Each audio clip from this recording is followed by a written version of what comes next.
You know, when you're teaching and you don't have any thoughts, sometimes it's like you're watching this merry-go-round come around, and you're watching just the right time to hop on. And here it comes.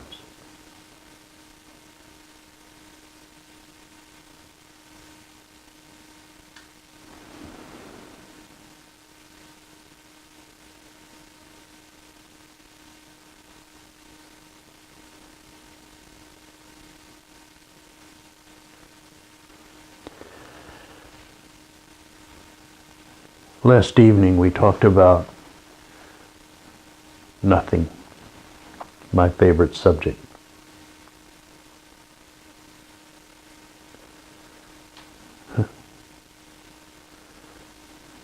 Nothing.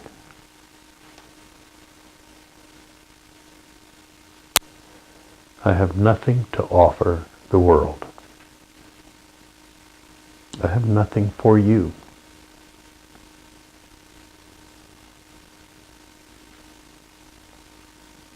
My teaching is nothing.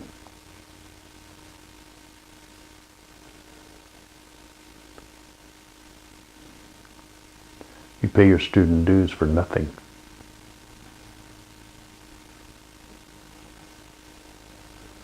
You're getting a deal.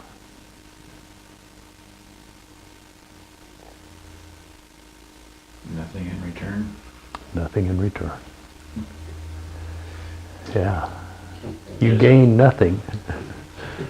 There's a cartoon that I once saw where a bunch of shaved head monks are lined up in a row, and there's a monk up at the podium in front of the room, and the caption is "The Zen Awards," and the guy at the podium says, "Thanks for nothing." Exactly.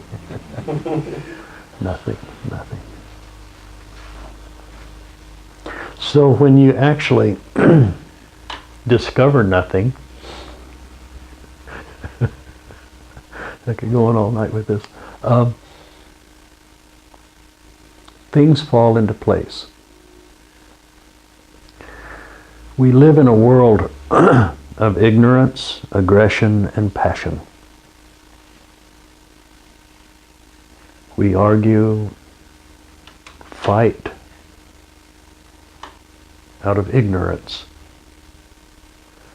But just because we're ignorant of what we're fighting for or with doesn't mean that we're not extremely passionate and aggressive. We live in a world like that. But the world is changing. And I really want to let you know this, that this is the good news. This is the gospel. Things are getting better. It may not look like it, but it is. For just a wild guess, 36,000 years, humankind has been locked in an operating system that has been most destructive. It's been brutal. Operating on a system based out of ignorance, aggression, and passion, using manipulation and domination, control, and especially fear. Humankind has suffered.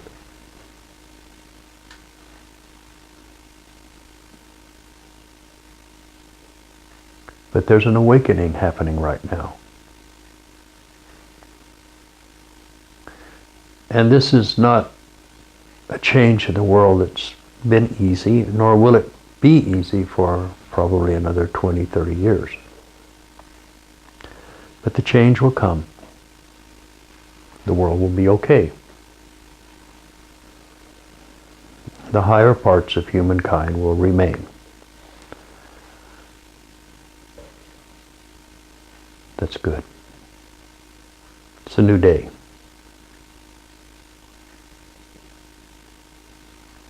And during this time of transition, as people start to wake up, they start realizing that their life is so empty. They keep trying to poke it full of things. They passionately and aggressively try to fill the hole that's in their soul with things and people and fame and fortune.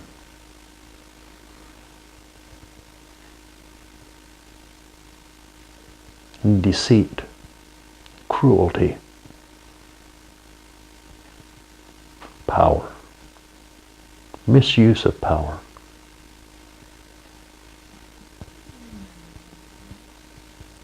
The greed and the selfishness is pervasive.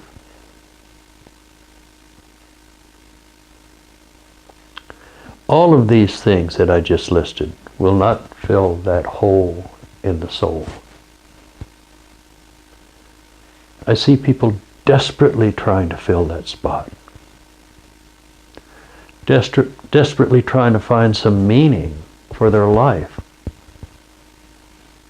They lose themselves in causes and in occupations, in sexuality,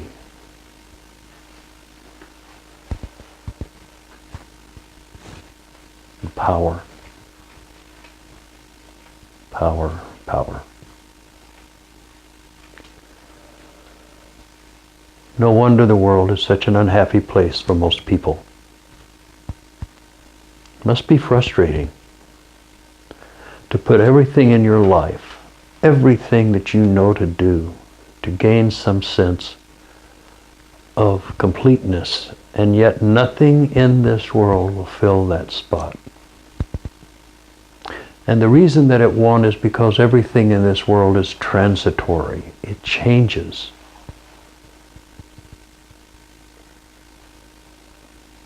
You pick a flower, it's so beautiful. You hold it, you smell it, maybe put it in a vase, a little water, and you watch its beauty for a day. The second day it starts to wilt. Beauty is transitory.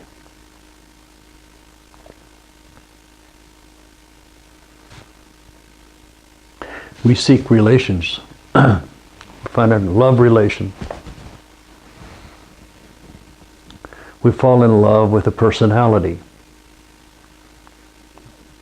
But a person's personality changes. It doesn't stay the same. We fall in love with their beauty. But beauty fades. Have you bothered to fall in love with their spirit, with their soul?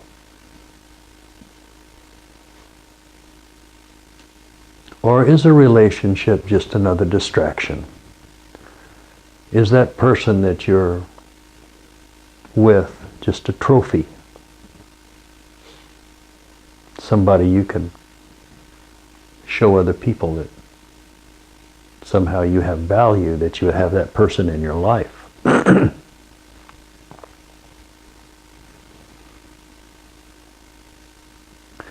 But unless you fall in love with the spirit of that person, or the soul of that person, the relationship will not be fulfilling. And if it's based upon personality, if it's based upon physical attraction, it's already doomed.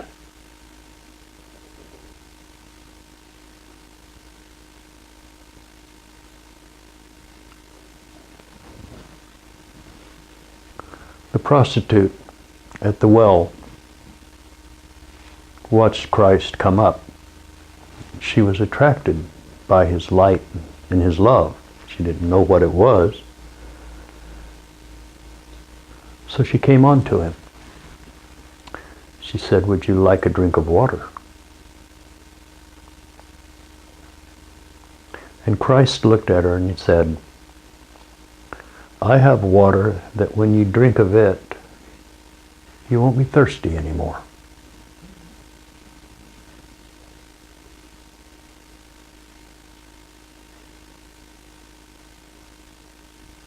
Have you drunk of that water? Or are you still thirsty? These are questions we ask ourselves over and over again. Because in this dream of creation, it's very thick here. It's very, very thick. It's hard to see anything.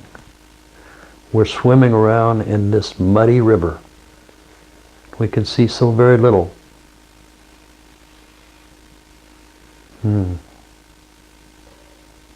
But everybody's searching for that. What is that?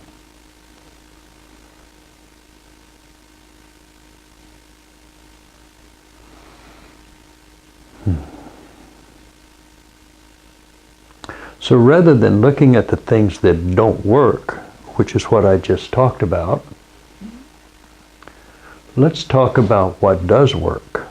What will fill that part in your soul. That part that will heal the wounded heart. That will fill that emptiness with a joy and a sense of purpose. It will give you a sense of direction for what you're to do next. You say, well, that sounds pretty good. Yeah, it is. It's pretty good, I can tell you. But let's look at that.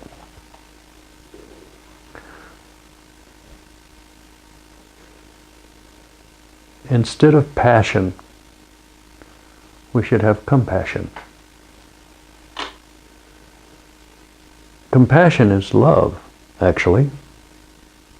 It's unconditional love. Compassion is not pity. It's different.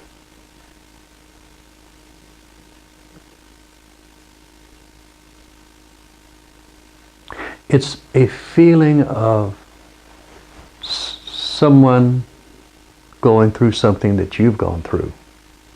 Maybe not as hard as they are, or maybe you've done it worse than they have, but you understand what it's like. You're not feeling sorry for them, but you just understand what they're going through.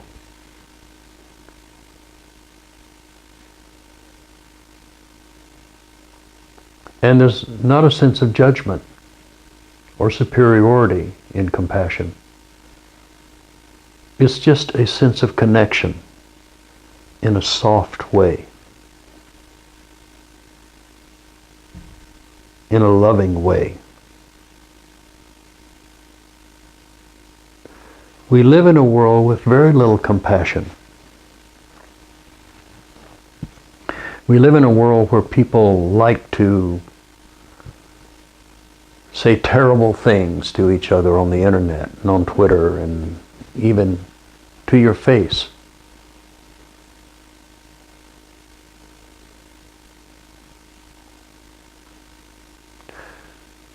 In my lifetime, there's been some pretty painful things that have been said. Many years ago, everyone got into this sense of humor that was called a put down. They would put each other down and laugh about it. Which in the beginning, I suppose, is all right. It can create a sense of humility. But more often than not, it just became something very painful. And then trash talking. Talking trash. On the basketball court, on the football field, in sports, and even in politics, you talk trash. And trash is a constant, conscious. It is a conscious, aggressive, passionate energy based upon ignorance. You would never say something that horrible to anyone if you understood who they were.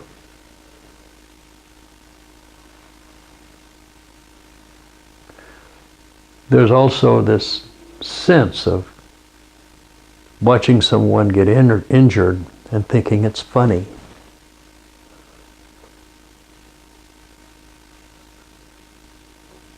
I used to watch, because I was seeking humor, I like, the world's kind of a dreary place. I used to watch this thing called America's Funniest Videos. And 3/4 of those videos were people being embarrassed or harmed.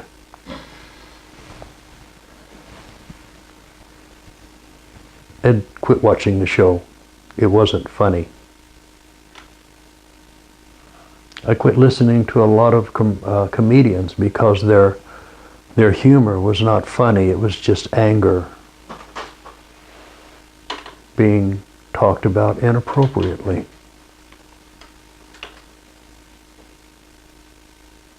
So as an awakening being, we have to forsake those things.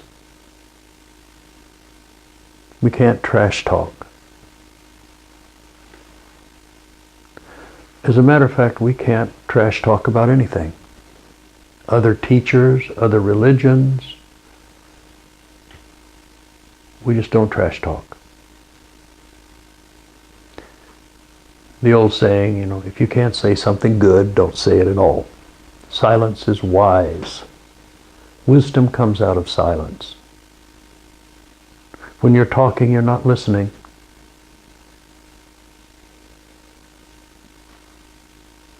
And even when you're listening, you're trying to find some way you can control other people's point of view so that when you do talk, you can come out in opposition.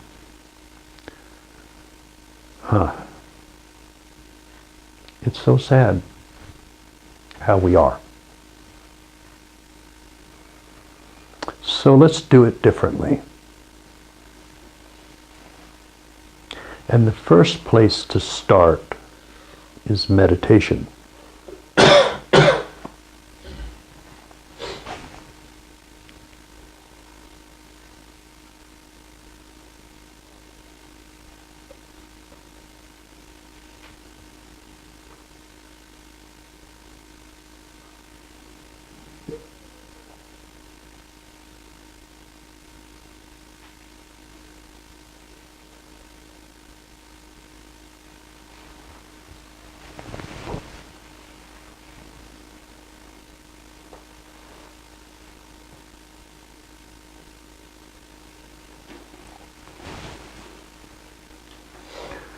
Following meditation, there's compassion.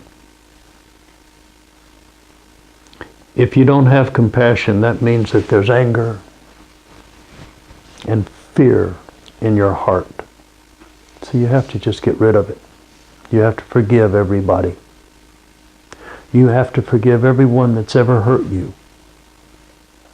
Anyone that's ever harmed you. You have to forgive them. You have to forgive yourself for all the things you've done, and you've done a lot. You need to forgive yourself and seek forgiveness from those people that you harmed. They may not be capable of forgiving you. They may be so caught up in their hatred and in their violence that they cannot even hear your apology. But you must make it. If you stole something from someone, you must return it or give its value twice back to that person. You have to clean it up inside yourself.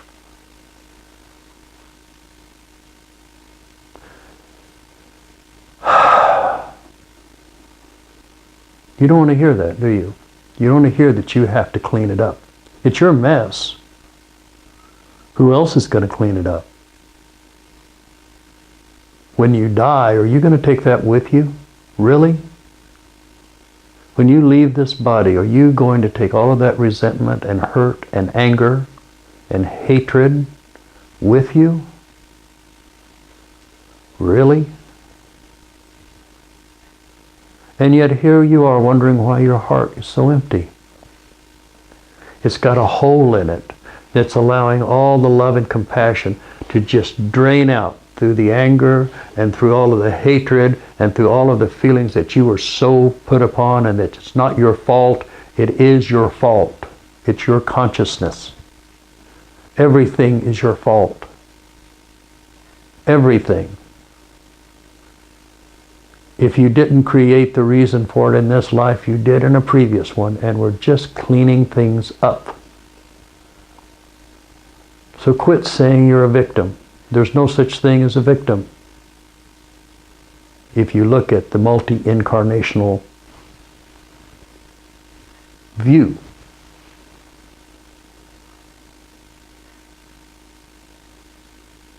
There are over 7 billion people, almost 8 billion people now in the world. Every one of them will die in the next 100 years. They may replace themselves with others, but all of them are going to go. That's a lot of burial plots, taking up useless space.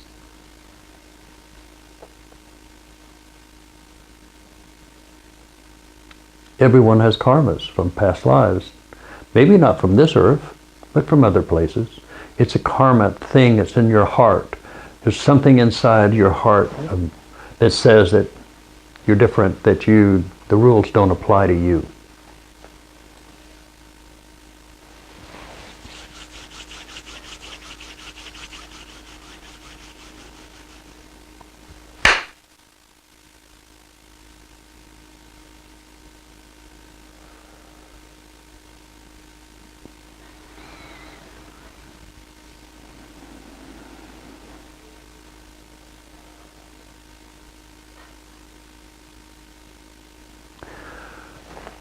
So the first step is forgiveness. Forgiveness opens up the door for compassion.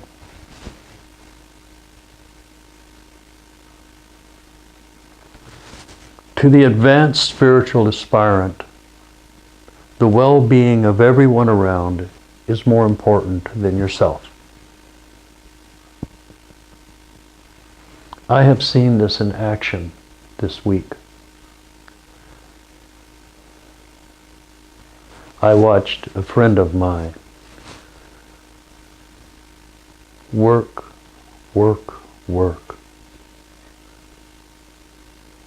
to gain this place to meditate, to clean it, to buy food, to clean the windows, to help park the cars. He worked tirelessly. So very inspiring.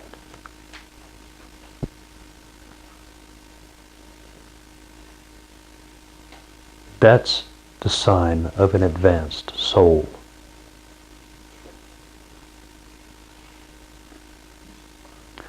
Selfless giving, selfless action, caring for others, being compassionate, watching how you talk. What's the energy behind your words? Is it passionate and aggressive?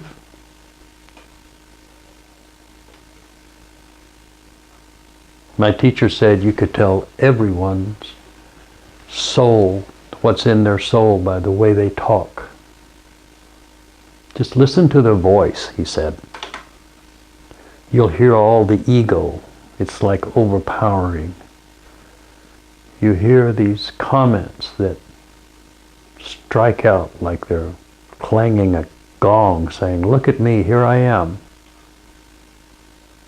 Their soul is so terribly empty that they're trying to fill it with commotion.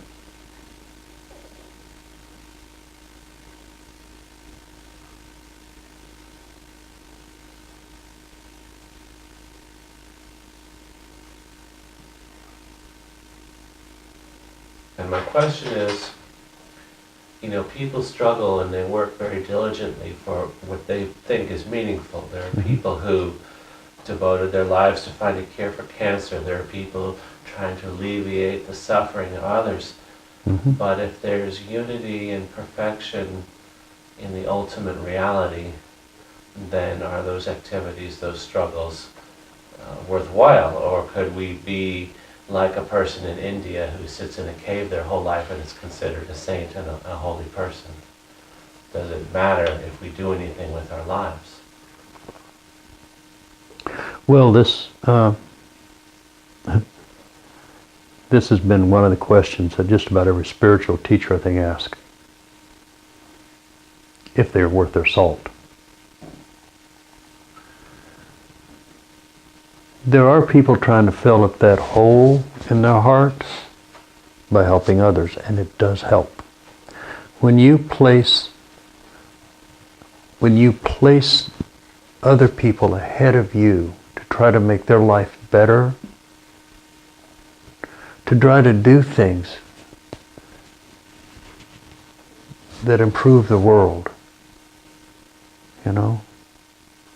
they show that you give a damn about people, that you give a damn about this earth. It's not much, it's transitory. Everyone here dies. It's kind of useless if you look at it that way. I mean, they're all going to die. Civilizations come and go.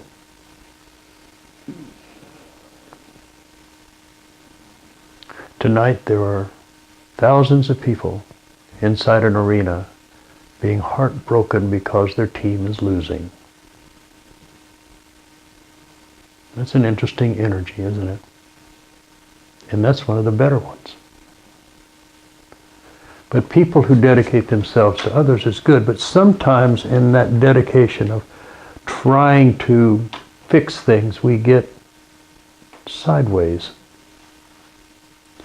Because we're acting out of ignorance many times. And I'm talking about ignorance of seeing the completion and the oneness of everything.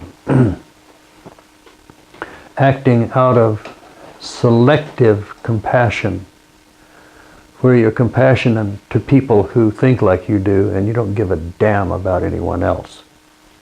Selective compassion is not true compassion. I see people getting involved in activities to help the world, and that's good.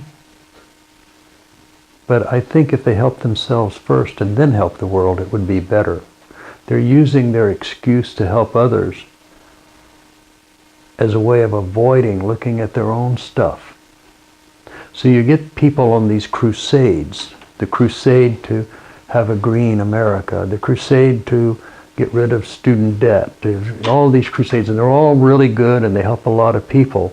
But the people who are in these crusades need to stop a minute and say, why am I so animate about this? Why am I so passionate and aggressive? If you have passion and aggressiveness in your task, then you are in the samsara. In enlightenment, there is no aggressiveness or passion. There's a lot of compassion. A lot of bodhicitta.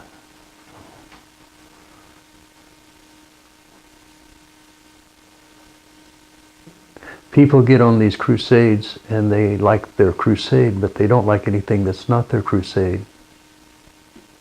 They're misguided. This America that we live in today is not Republican and it's not Democrat. It's people. People who are angry and hurt and seeking a way to help themselves out of their situation, which they see as very dire and very bad. So they get caught up in politics. And people are saying, you vote this way, America will be great again. And they do. But they haven't looked deep enough. They're coming from aggression and passion and ignorance. It's on full display in the politics of America today, and I might say it's on both sides of the aisle. You won't find enlightenment in politics. You won't find it in sports. You won't find it in all the usual places that you look. You find it within the stillness of your own heart, where you seek a connection to all. The dissolution of the self, the dissolution of who you think you are. What I talked about last night was losing the human form. So once we lose the human form, what's left? When you lose the part of you that identifies as being, I don't know, a Republican or a Democrat or an independent, where there's this idea of there's me and there's you. When I come into the dissolution of the self, all of that goes away. In enlightenment, there is no difference between me and you, because we have awakened to the God Spirit within ourselves. We have come to this place where we know what's important, and what's important is anything that does not have a beginning, a middle, or an end. If it has a beginning, a middle, or an end, it is illusion, it is transitory, and that is not the real thing. The real thing is no thing. That area of expansive awareness that goes beyond the five senses, that goes beyond all of these different dimensions and levels and different planes of existence. It's beyond them. We reach a place that is beyond Jesus, beyond God. It's beyond everything. It is nothing. It is incomprehensible, and yet you can experience it because it is your true nature. It is the original part of you that created the original face. The original face that you have is the face that you had before you incarnated. It is that face that has gone through countless lifetimes, and I do mean countless. That is who you are. You are unique. You are a soul, a sentient being. That's your original face. But we go beyond that. We go beyond the original face back to that which created the original face.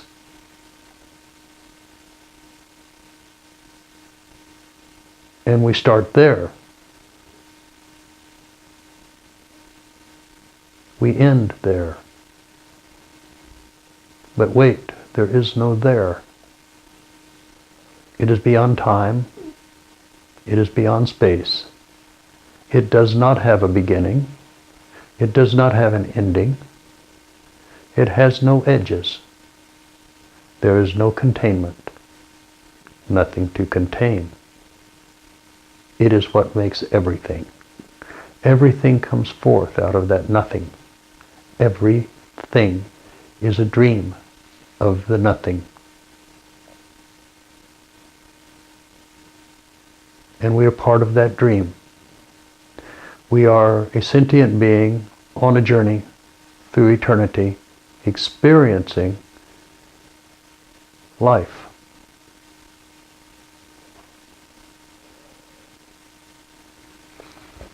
So last night we talked a lot about, or I talked a lot about, the dissolution of the self, to come to that place of complete dissolution, the place, the timeless, you can call it, we've given it a lot of names over the years, Nirvakapa Samadhi, all of these are just names.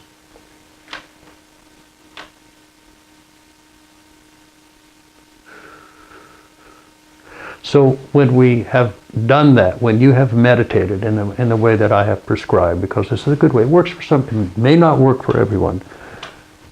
It may only work for 2 or 3. But for those 2 or 3, the ones that practice this fully,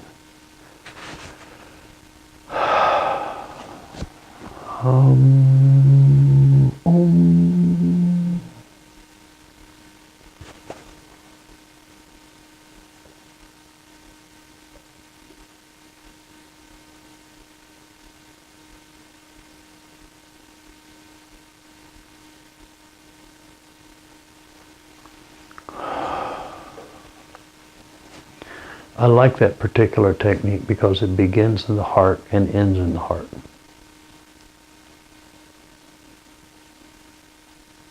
After stopping at no place. So, we did that. Now what?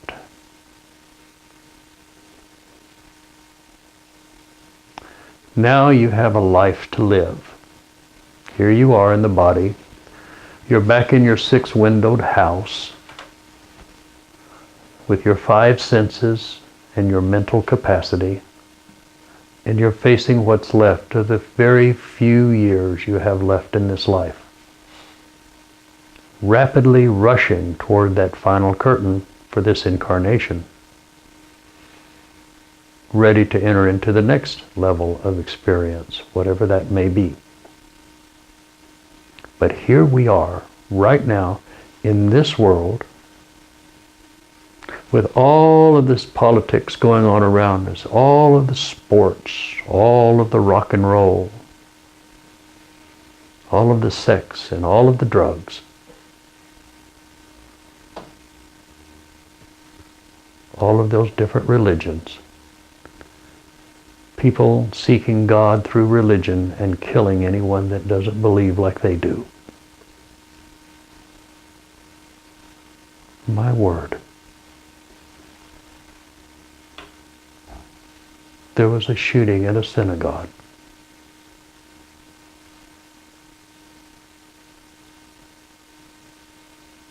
Children are being killed in schools.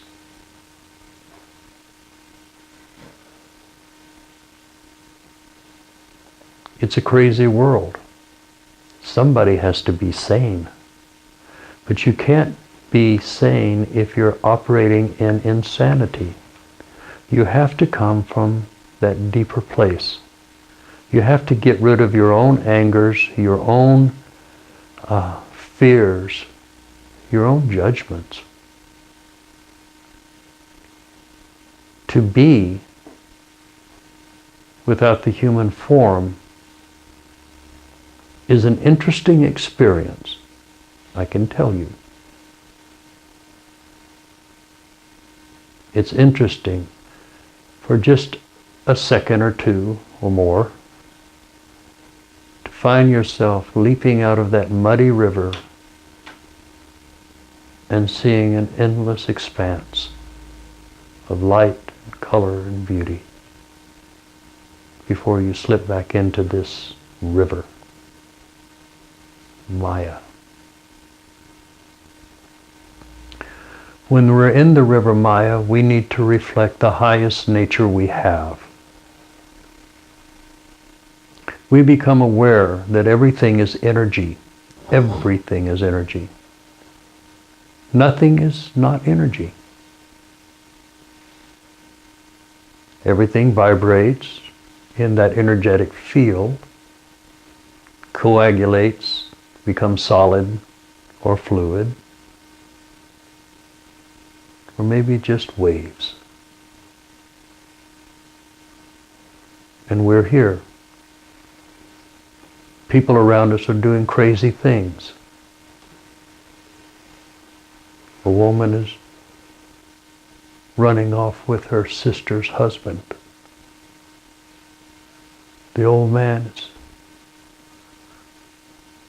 sitting at his table, dying alone. No one to comfort him. No one to hold his hand. No one to tell him that he has value.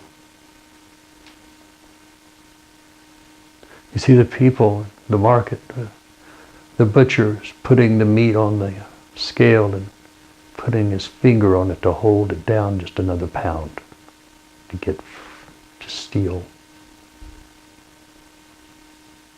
People arguing, fighting, hurting each other, not realizing that everything that they fight and everyone that they hurt is actually themselves.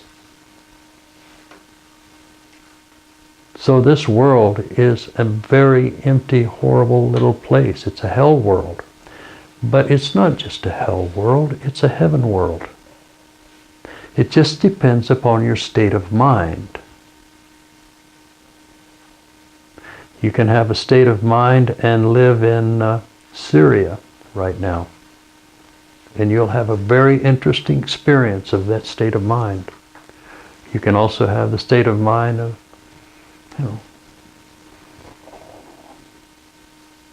snorkeling in Moccalini.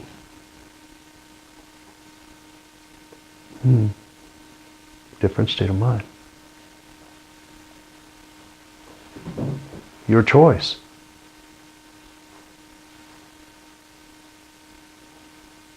So I suggest that we accept that the world is like that people hate each other, that they hurt each other, that they're insane, and that they do and say crazy things. And we have to watch that we don't fall into a trap. I was listening to this fella call the other day. It was kind of amusing to me. He said, we need to go over to Syria and kill all of those killers.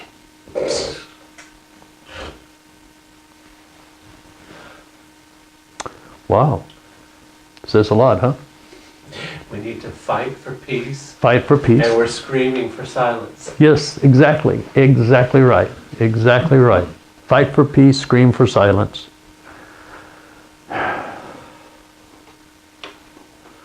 Demand everyone believe like we do. So what I'm suggesting here is that this is not a religion, but this is a way. Your spiritual message, what you're telling everyone that you meet, is your life. How is your life? Is your life full of anger? Is it full of mistrust? Are you fearful? Are you terrified? Do you see only the worst? Is that where you're always looking? And I'm suggesting that there's a better way. There's a way of being a monk. You're in the marketplace. You always have something nice to say. You don't go over and comfort the old gentleman dying by himself because you want people to think you're a good person. You don't even care if they see you doing it. You do it because your heart is full of compassion. You look at the young lady running off with her sister's husband and you just, oh my, you see the karmas involved and you wish you could do something. So in your heart you just hold them all in love.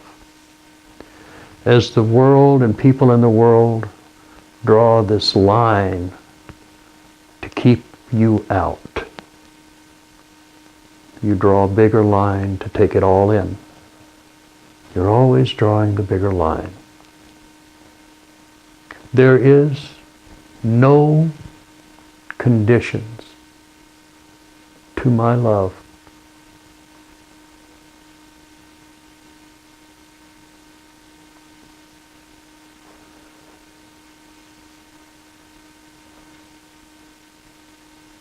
Is there for you? And if you have conditions before you can love somebody, then you need to work on yourself. The only way you can work on yourself is dissolve yourself. Do the meditation. Center yourself in your heart. Become very clear on your intention. Then take all of your will, with the intention from the heart, all of the will, and focus it on your spiritual, transcendent nature. That moves beyond this world, into all the other worlds, all the dimensions. And you take all the gods and goddesses and God itself, all of that amazing, eternal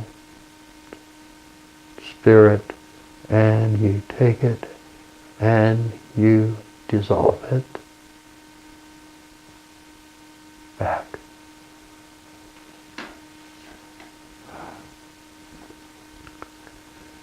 And once it's all dissolved, all of that anger, all of that fear, all of that need to control, to dominate or to manipulate your way through life, all of the fear and mistrust dissolves in the divine.